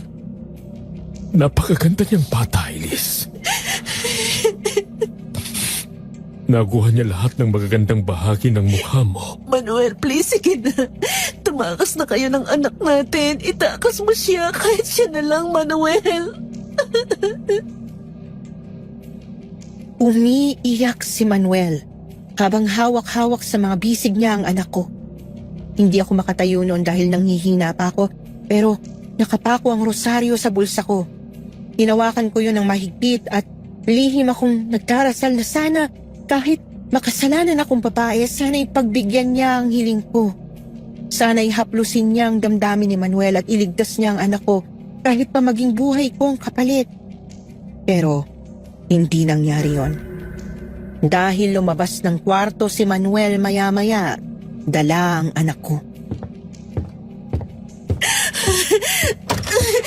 Walang hiya ka, Manuel! Walang hiya ka! Ako may kasalanan sa'yo, hindi ang bata. Papatayin ko kayo. Hindi ako papayag na magawa niyo sa anak kung gusto niyo. Pinilit kong makatayo noon kahit na hirap ako.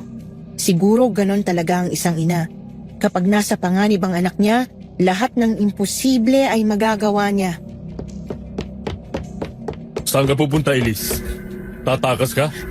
Nasaan ang anak ko, Manuel? Huwag ka mag-alala, Elise. Ligtas ang bata. Nasaan siya? Manuel, nasaan siya? May ilang katanungan muna ako para sa'yo, Elise. Sana'y masagot mo ito ng tama. Dahil kung hindi, Manuel, bakit nasa sayang baril na yan? Manuel, ano ba? Hindi ikaw to. Bakit ginagawa mo to? mahal mo pa rin pa ako, Elise. Ano? Sumagot ka, Elise. Pagkatapos ng lahat ng nakita mo, mahal mo pa rin pa ako. Gusto mo pa rin bang maging isang buong pamilya tayo, kasamang anak mo? Manuel! Sagot, Elise! Sagot! Oo, Manuel!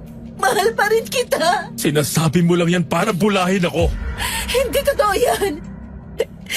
Maaring niloko kita noon, Manuel, pero hindi pa ba sapat lahat ng ipinakita kong pagsisisi? Lahat ng pagtitiis ko para maniwala ka mahal kita. Manuel, hindi mo na sana ginawa ito. Patawarin mo ako, Elise. Nagkamali ako.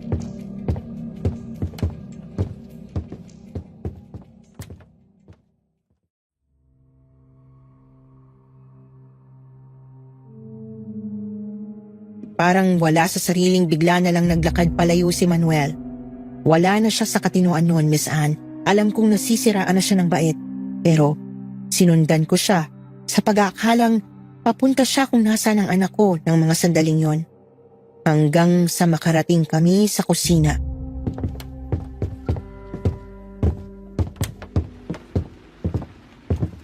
Manuel, anong kalokohan itong ginagawa mo? Bakit itinali mo kami rito? Manuel, inutusan ka ba ng babaeng yan? Huwag kang makinig sa kanya! Manahimik kayong lahat! Simula pagkabata, ang gusto ko lang naman ay magkaroon ng masayang pamilya. Pero bakit hindi niyo magawang ibigay sa akin yon? Bakit lahat kayo? Lahat kayo! Gusto niyong maging miserable ako! Mali ang sinasabi mo, Manuel. At hindi lang din ikaw ang nangarap ng ganyan sa pamilya natin. Pero nakalimutan mo na ba kung paano tayo inapi at ginawang katatawanan ng mga taong nakakasalamuhan natin dahil lamang sa hitsura ng ilan sa atin, lang dahil sa sumpa ng mangkukulam na yon. Muntik na nila tayong patayin, Manuel. Muntik na nilang ubusin ang buong angkan natin.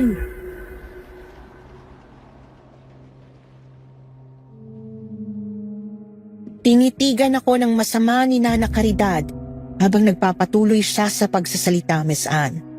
At dahil doon ay nalaman ko kung paano nagsimula ang lahat ng mga kakaibang nangyayaring yon sa pamilya ni na Manuel.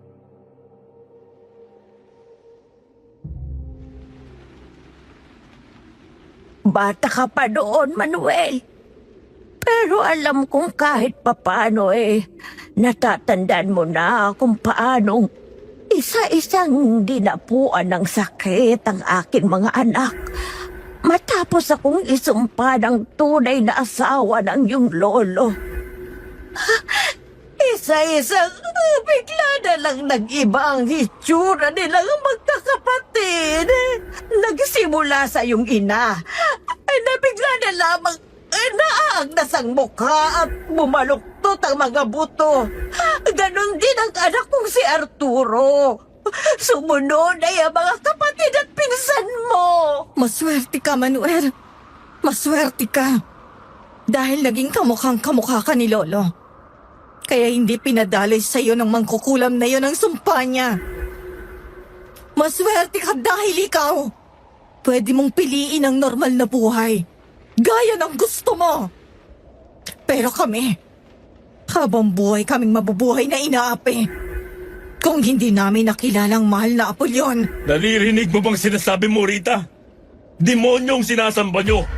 Ginagamit nilang din tayo para magpakalat ng lagim dito sa mundo. Bawiin mo yung sinasabi mong yan, Manuel. Huwag mong pagsalitaan ng ganyan ang nilalang na nagbigay sa atin ng bagong pag-asang makaganti sa lahat ng nananakit sa atin.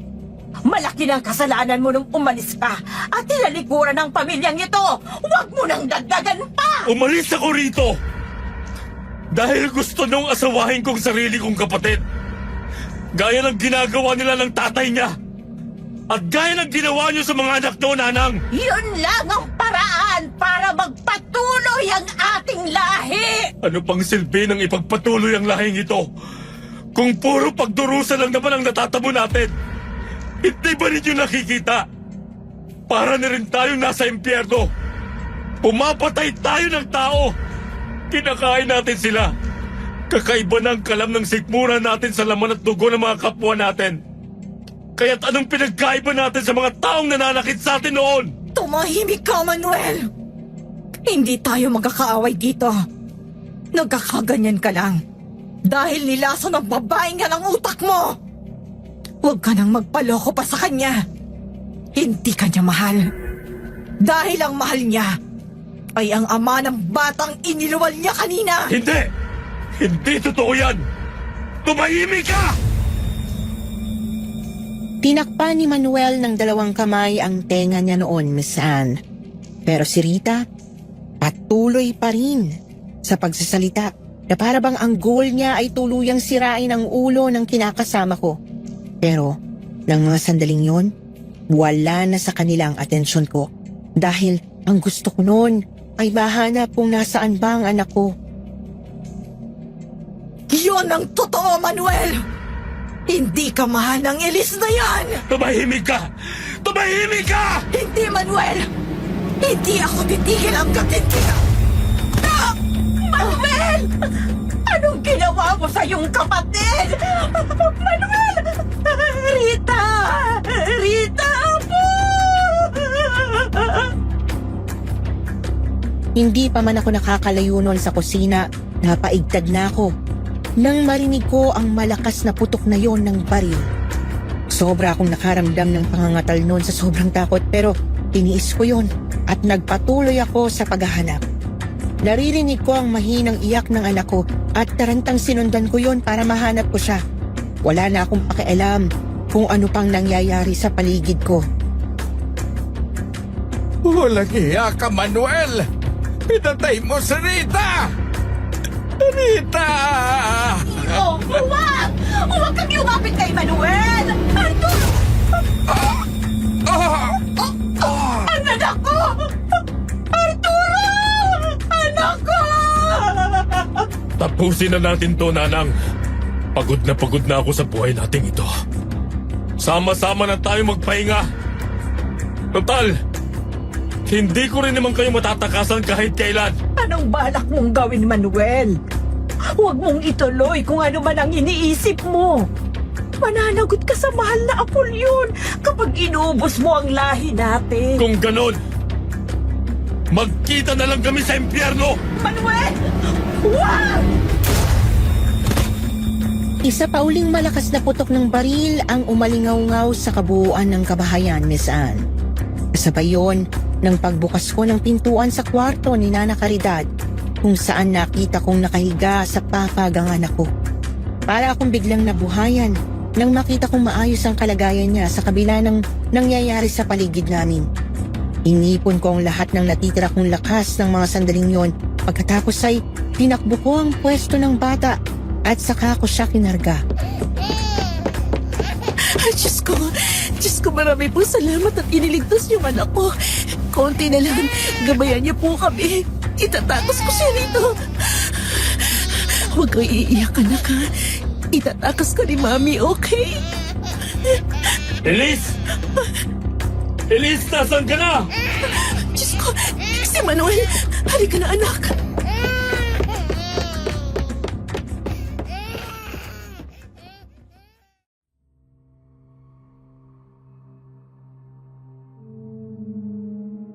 Wala na akong pakialam noon kahit pa nakapaalang ako. Patakbo kong lumabas ng bahay habang karga ang anak ko kahit papakiramdam ko ng mga sandaling yon ay bibigay na ang katawan ko. Kagagaling ko lang sa panganganak. Nanghihina pa ako pero parang alam ng katawan ko ng mga sandaling yon na kailangan ako ng anak ko. Kaya nagawa ko pa rin tumakbo kahit na nangangatal na ang tuhod ko ng mga sandaling yon. Kaya lang, napahinto ako nung makita kong papunta pala sa isang malalim na bangin ang tinatakbuhan ko.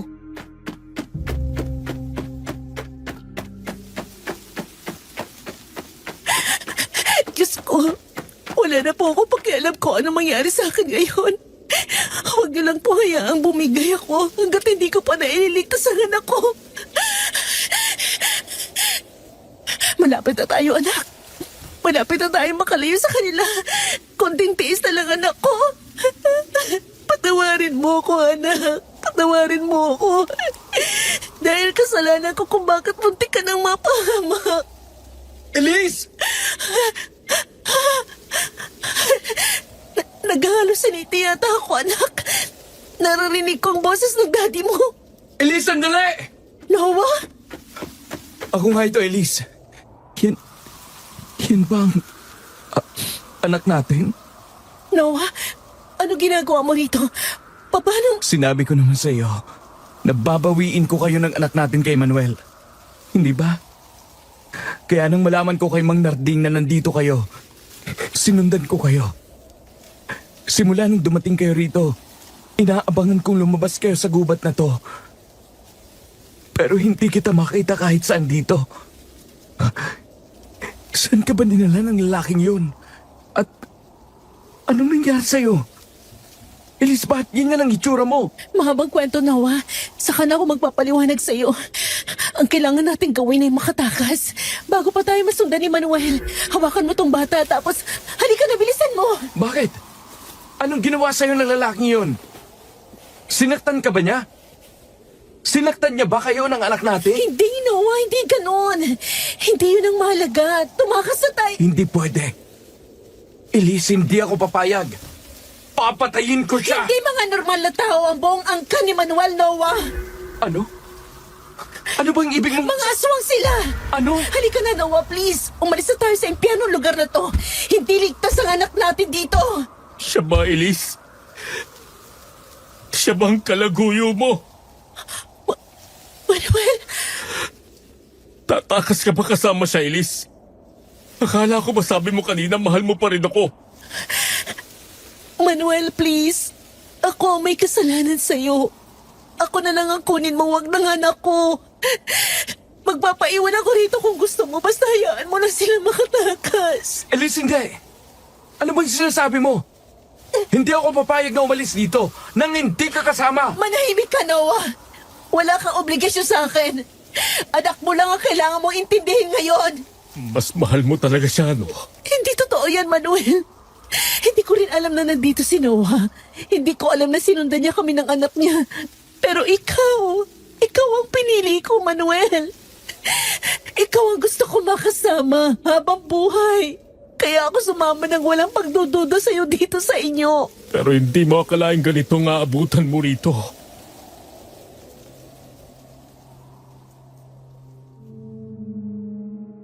Kitang-kita ang sobrang hinanakit sa mukha ni Manuel ng mga sandaling yon. Habang nakatitig siya sa amin noon, ni Noah. Ang lakas ng kalabog ng dibdib ko, hindi para sa aming dalawa, kundi para sa anak kong karga-karga noon ng tunay niyang ama.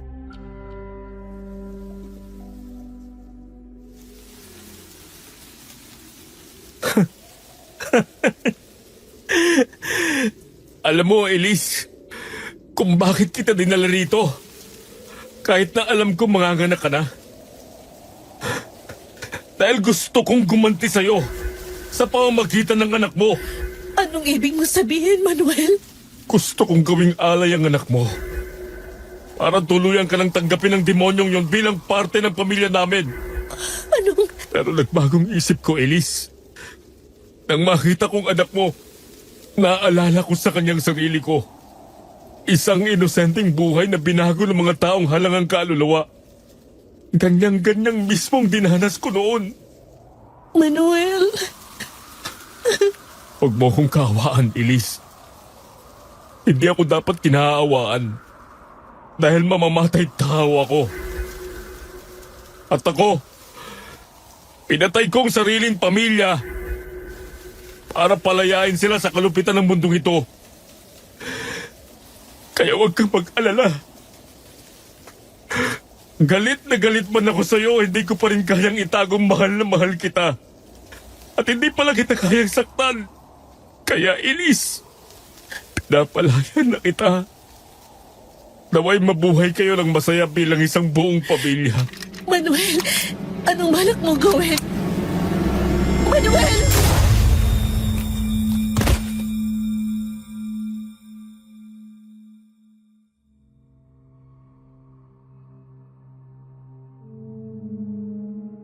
Para akong pinagsakluban ng langit at lupa, Miss Anne, nang makita kong iniangat ni Manuel ang baril na hawak niya at tinutok yon sa sarili niyang sentido. Pagkatapos noon, kitang-kita ko kung paano niya unti-unting kinalabit ang gatilyo hanggang sa bigla na lang nagtalsikan ng pulang likido sa paligid, hanggang sa bigla na lang nahulog ang katawan niya sa bangin.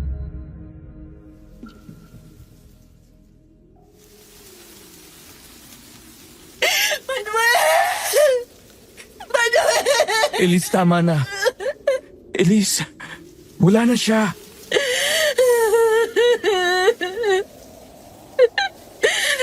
Hindi! Ako may kasalanan kay Manuel, Noah. Ako ang nagtaksil sa kanya, kaya bakit sa kanya nangyari ito?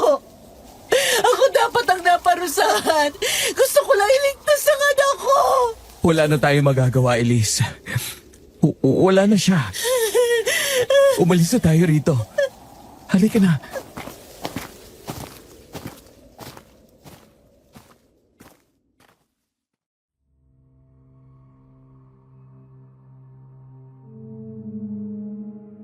Miss Anne, hindi ko na po alam kung paanong nagawa kaming iuwi noon ni Noah pabalik sa Maynila. Ang alam ko na lang, nang muli akong matauhan ay nasa ospital na ako. At binabantayan ako ni Stella kasama ang anak ko. Wala akong gaanong maalala pagkatapos ng gabing yon. Ng gabing binawi mismo ni Manuel ang sarili niyang buhay pagkatapos niyang puksain ang buong pamilya niya. Sobrang tinding trauma ang nangyari sa akin kaya raw ako nagkaganon.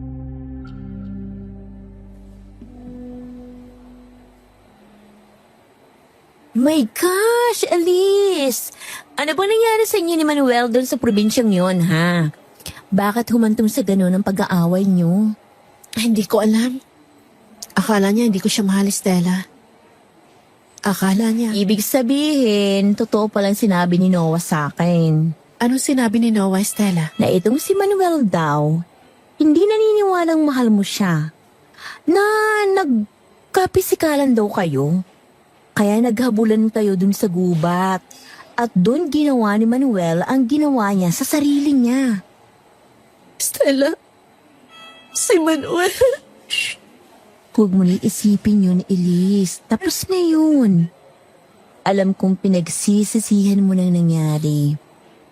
Choice ni Manuel ang gawin yun sa sarili niya. Naikwento na rin kasi ni Noah sa akin ang tungkol sa pamilya ni Manuel. Pinagmamalupitan pala siya doon. Kaya siya umalis sa kanila. Siguro matagal na rin talaga niya dinadala ang trauma. Kaya gano'n na lang siya kabilis pumitik nung nalaman niya ang ginawa mo.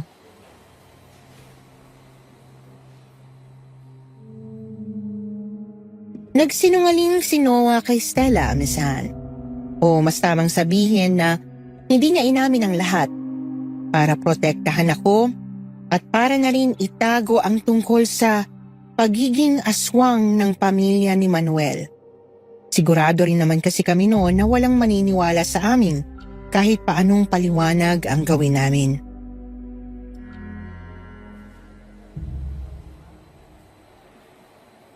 Siya nga pala, Elise.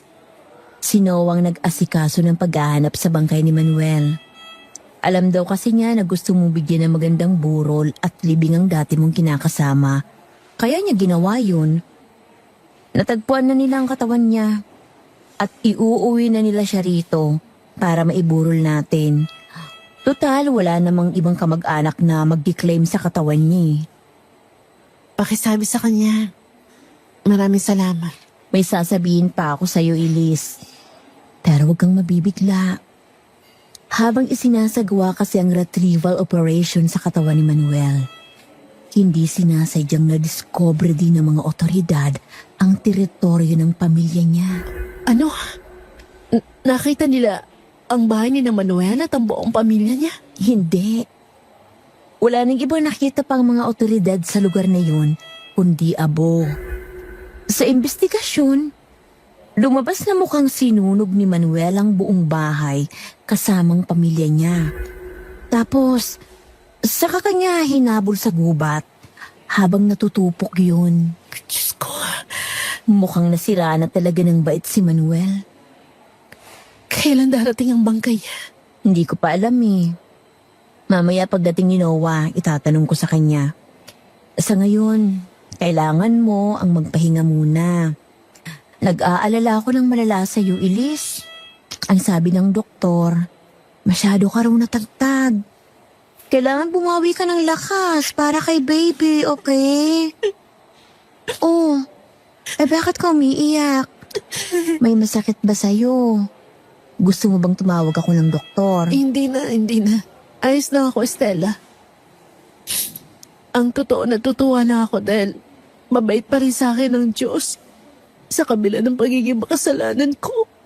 Ang ibig sabihin nun, binibigyan ka pa niya ng isa pang pagkakataong itama ang buhay mo, Elise. Kaya huwag ka nang umiyak.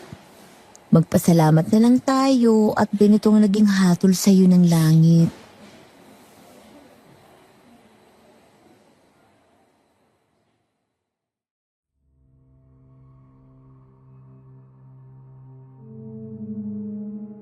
Mabilis na lumipas ang mga araw, Miss Anne, at nakalabas na nga ako ng ospital. Nakauwi ako sa bahay namin ni Manuel at inabutan kong nakaayos na ang lahat doon para sa kanyang burol. Ilang araw ding na-delay yun dahil kinailangan pang ibiyahe ang katawan niya pa Maynila mula sa probinsya nila. At nagpapasalamat ako kay Noah para sa effort niya noon.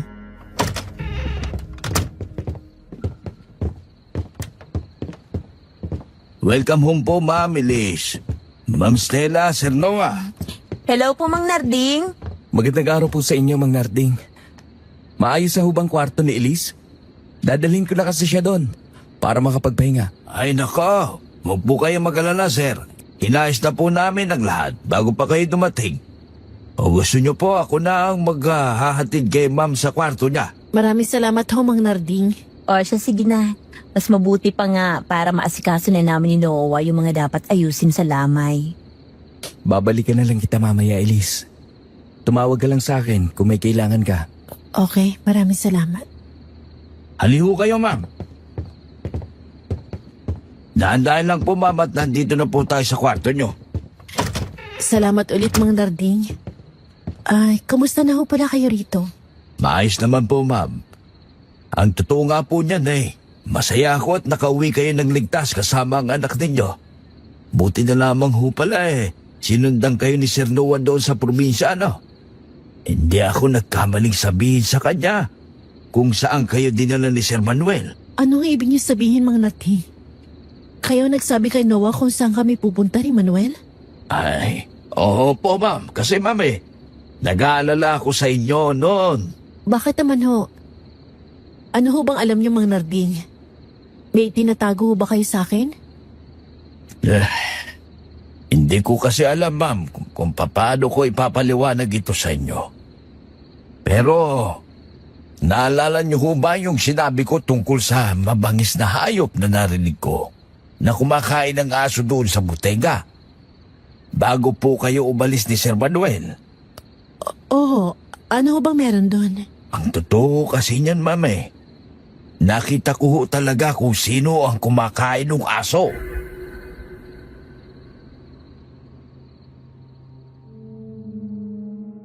Bigla na lang akong natigilan noon sa sinabi ni Mang Narding, Miss Anne. Ang totoo, kahit naman hindi niya ituloy ang sinasabi niya, ay alam ko na agad kung sino ang tinutukoy niya.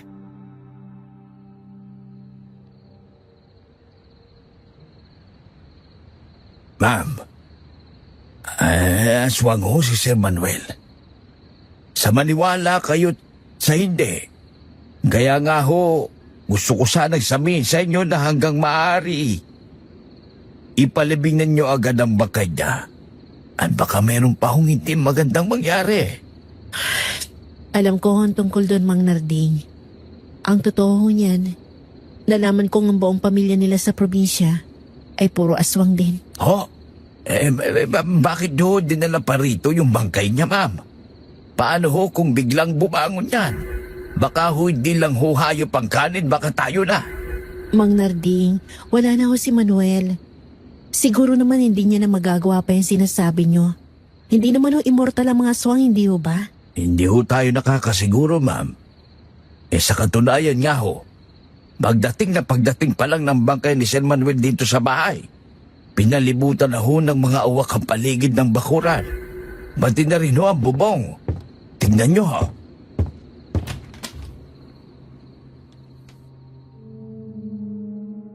Bigla na lang binuksan ni Mang Narding ang bintana ng kwarto para ipakita sa akin ang mga uwak na naglilipa na sa labas ng bahay namin.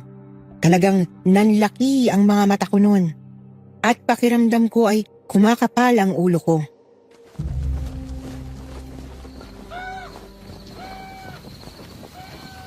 Ma'am, hindi ko alam kung anong klaseng aswang sina Sir Manuel. Pero ang sabi ko kasi ng lola ko noon sa probinsya, meron daw po talagang mga uri ng aswang na may kakayahang mabuhay ulit pagkatapos nilang mamatay. Hanggat hindi naaabo kanilang katawan. Talaga ho, Mang Narding? Oho, ma'am.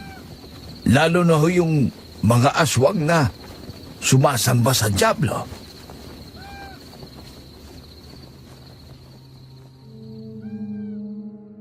Doon na ako parang biglang kinabahan ng todo, Miss Anne. Naaalala ko bigla yung pangalan ng sinasambang nilalang ng pamilya ni na Manuel, kaya halos dumagundong ang dibdib ko sa kaba. Dali-dali kong ipinatawag si Noah noon at sinabi ko sa kanya ang mga sinabi rin sa akin ni Mang Narding. Kahit siya, halatang natakot din sa nalaman.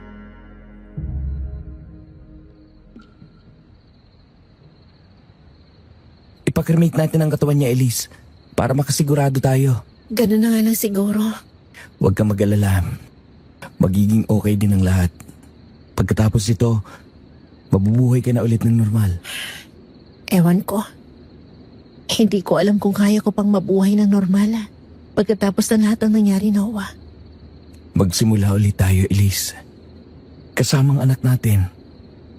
Buuin na natin ang pamilya natin.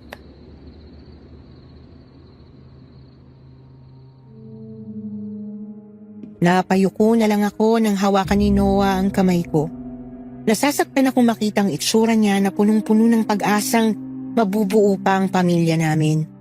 Kung ako lang, gusto ko rin namang bigyan ng maayos at buong pamilya ang anak namin, pero natatakot akong baka mali ang desisyong yon, na baka lalo lamang kaming makarma kung kami pa rin ang magkakatuluyan sa huli. Gayong nagsimula kami sa pagkakasala.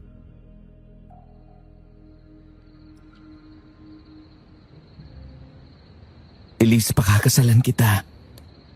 Yun ang pinakamagandang paraan para maitama natin ang lahat ng naging mali sa relasyon natin.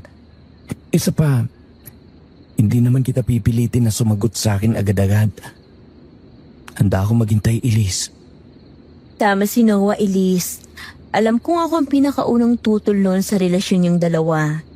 Pero ngayon, yun din ang nakikita ko. Mukhang kayo talagang para sa isa't isa dahil tingnan mo, sa kabila ng lahat ng nangyari, kayo pa rin ang naiwang magkasama ngayon. Hahayaan muna kitang makapag-isip, Elise. Sa ngayon, tapusin na lang muna natin ang problema kay Manuel.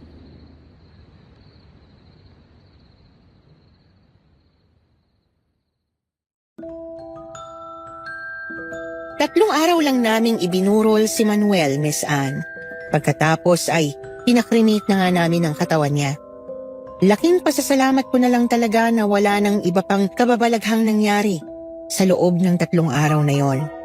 Bukod sa halos hindi nga nawawala ng uwak sa palibot ng bahay namin.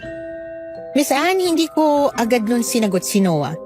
Hinayaan ko muna ang sarili ko na magluksa sa pagkamatay ni Manuel at maghilom mula sa dinanas kong trauma. Sa mga panahong yon ay sinigurado naman ni Noah na maayos ang kalagayan namin ng anak niya. Inaalagaan niya kami ng walang nakukuhang kapalit mula sa akin. At dahil doon, ay tuluyan na nga akong nahulog sa kanya. Inabot din ng halos 3 taon bago ko siya sinagot. Pagkatapos noon ay agad-agad kaming nagpakasal. Sa ngayon po ay malaki na ang panganay naming anak, habang yung bunso naman ay 10 taong gulang pa lamang. Maayos na ang buhay namin ngayon at masasabi kong mukhang napatawad na rin naman kami ni Manuel sa nagawa namin noon. Kung minsan kasi napapanaginipan ko pa rin siya, pero malayo na siya doon sa dating galit at puno ng hinanakit niyang itsura nang pumanaw siya dito sa mundo. Ibinaon na namin sa limot ang lahat ng hindi magandang alaalang yon at ipinagpasa Diyos na lamang ang lahat. Kaya naman nagawa ko na itong ibahagi sa inyo ngayon at sana ay nagsilbi po itong aral para sa lahat ng listeners ng channel na ito na nasa kaparehong sitwasyon ngayon. Nawa ay nagustuhan niyo po ang aking kinuwento at muli ay nagpapasalamat ako sa Kwentong Takip Silim para sa pagbibigay sa akin ng oportunidad na maibahagi ito. Dito ko na po tinatapos ang aking sulat, Miss Anne. Ako nga po pala ulit si Elise. More power po sa inyo, Kwentong Takip Silim.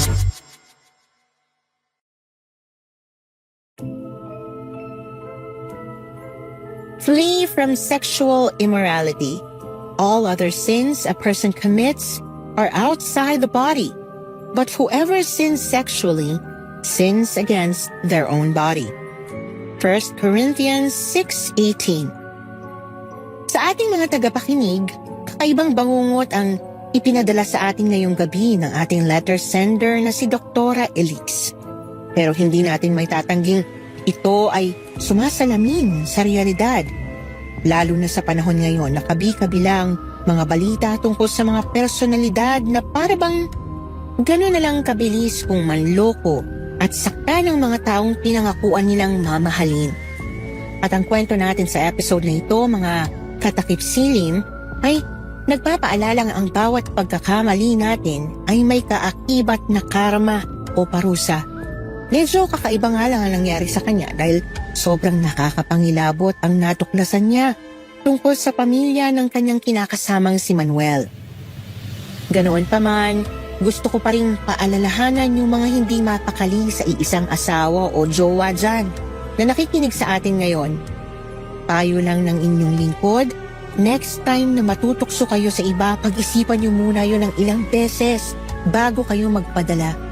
Hindi naman siguro natin gugustuhin mga aswang pang siyang magparusa sa mga kalokohan natin, di ba?